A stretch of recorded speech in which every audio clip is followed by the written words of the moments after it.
ఏమైందమ్మా? ఎందుకు భోంచేయట్లేదు? నిన్నే అడుగుతున్నానమ్మా. అందరూ తింటున్నారు కదా, నువ్వు మాత్రం ఎందుకు తినడం లేదు?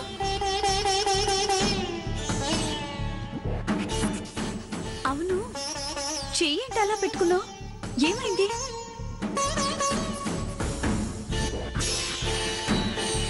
అది అది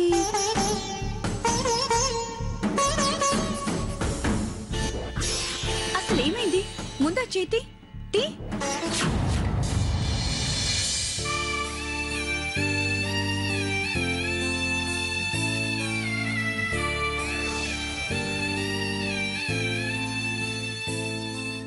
నువ్వు నాతో రా రా.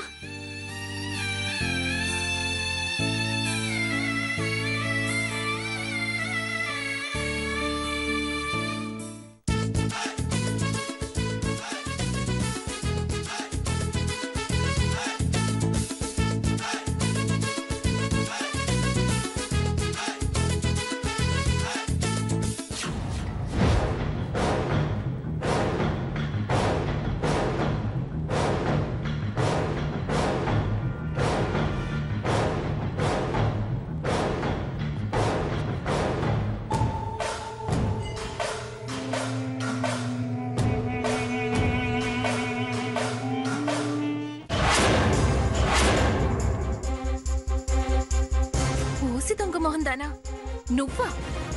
నువ్వు కూడా అన్నదానానికొచ్చావా? దుర్గమ్మ గారు చూస్తే కొంపలు అంటుకుంటాయి. దుర్గమ్మ గారి కంట పడితే ఆ తర్వాత నా గతి ఏంటి? ఏం చెయ్యాలి?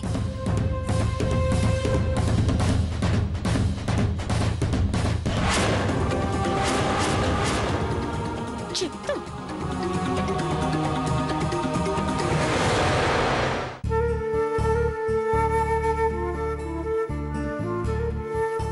ఏమ్మా, నీకు సరైన బట్టలు లేవా? ఇలా చిరిగిపోయిన బట్టలు వేసుకున్నావు? అడుక్కునే వాళ్ళం, మాకు మంచి బట్టలు ఎక్కడి నుంచి వస్తాయమ్మా? నేనిస్తాను. ఇక నుంచి ఇలాంటి బట్టలు వేసుకోకుండా ఉంటావా? అలాగేనమ్మా. ఇక్కడే ఉండు, వస్తాను.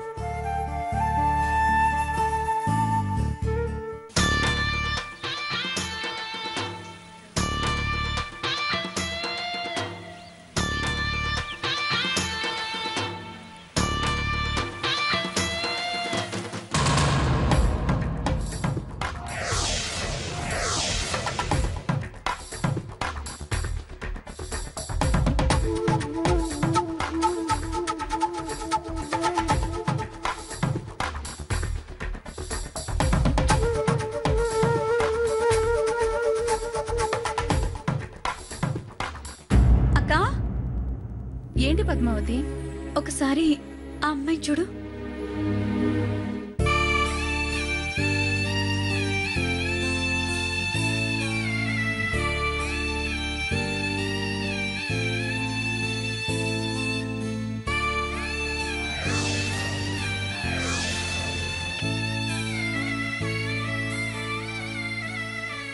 ఏంటి పద్మావతి, పాపం ఆ పిల్ల బట్టలు అలా చిరిగిపోయాయేంటి? మన దేశమే పేదరికానికి ఉదాహరణ.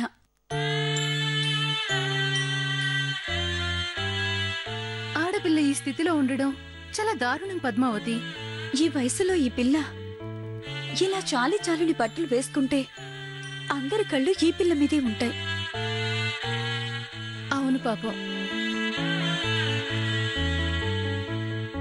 గొప్పింట్లో ఉన్నా పేదింట్లో ఉన్నా ఆడపిల్ల ఆడపిల్లే కదక్కా.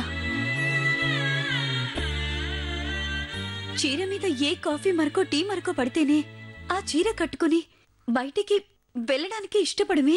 అలాంటిది ఆ పిల్ల ఆ బట్టలతో బయటకొచ్చిందంటే సిగ్గుతో చచ్చిపోతూ వచ్చినట్టేగా.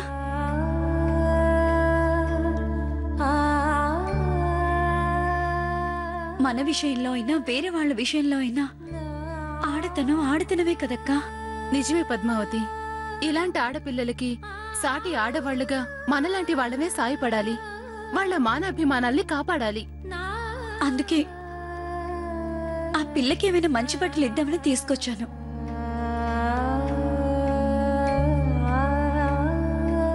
ఇవ్వాలి పద్మావతి. ఆడవాళ్ల బాధ మన ఆడవాళ్లకే అర్థమవుతుంది. కాకపోతే ఆడవాళ్లలో ఆ మైథిలి లాంటి స్వార్థపరులు కూడా ఉంటారు. మైథిలి నా విషయంలో ఎంత అన్యాయం చేస్తున్నా సాటి ఆడది కాబట్టి, నా భర్త వల్ల తన జీవితం కోల్పోయిందని చెప్తుంది కాబట్టి దాన్ని సహిస్తున్నాను.